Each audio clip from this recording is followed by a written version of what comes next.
रूह क्या है? अल्लाह ताला ने जितनी बात बताई है उतना ही हम जानते हैं और वो बात समझ लेनी चाहिए। अल्लाह ताला ने ये बताया है कि मैंने तमाम मखलूक़ात का कालब तैयार किया है, मिट्टी से तैयार किया, गारे से, मिट्टी से। उसकी पूरी तफ़सील बयान कर दी है।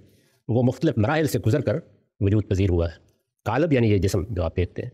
इंसान के बारे में ये बताया है कि जब उसका कालब तैयार हो गया हर लिहाज से, सदियों में हुआ, हज़ारों साल में हुआ, वो जिसको कुरान ने एक लफ्ज़ से ताबीर किया, जब उसका तस्विया हो गया, वो बिल्कुल हर तरह से दुरुस्त हो गया, यानी ज़ाहिरी सूरत में हैवान ही था, अगरचे अपनी सूरत के लिहाज से वो मुख्तलिफ मराहिल से गुजर रहा था। जब वो पाया तकमील को पहुँच गया तो फिर मैंने उसमें एक खोक फोंकी जिसमें उसकी शख्सियत उसे दी गई।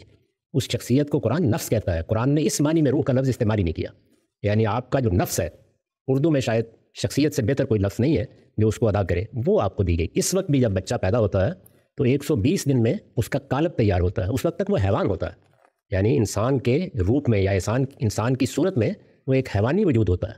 120 दिन के बाद उसको असल शख्सियत दी जाती है। ये भी कुरान ने बता दिया कि हमारी असल शख्सियत इस प्रोसेस के शुरू होने से पहले सबकी बना दी गई थी और उनसे एक अहद भी लिया था अल्लाह ताला ने, और उनको आज़ादी के साथ इस इख्तियार को कबूल करने की दावत मिली थी। उनके साथ एक मुकालमा भी हुआ था। तो असल शख्सियत है, वो इनविजिबल है, गैर मरई है। हम उसको छू नहीं सकते, उसकी हकीकत नहीं जानते, लेकिन उसको महसूस करते हैं। वो मेरे अंदर मैं की सूरत में, मेरे शऊर की सूरत में बोल रही है। जिस वक्त इंसान मजहबी लिहाज से इन चीज़ों का मुताला करता है तो ये ताबीर है जो अल्लाह ताला ने बयान की है। जब साइंसी तौर पर बाहर से देखते हैं हम, तो हम दुनिया में जो कुछ हो रहा है उसे 3 हिस्सों में तकसीम करते हैं। यानी मादा है, मादे में हयात पैदा हुई है, हयात को शऊर मिल गया है। तो वहाँ ये अल्फाज इस्तेमाल किए जाते हैं, या ज़हन का लफ्ज़ इस्तेमाल किया जाता है फ़लसफ़े में। तो जिस चीज़ को वहाँ ज़हन या शऊर कहते हैं वो असल में नफ्स है कुरान मजीद की ताबीर में। वो कैसे मिला है, यानी कालब कैसे बना है?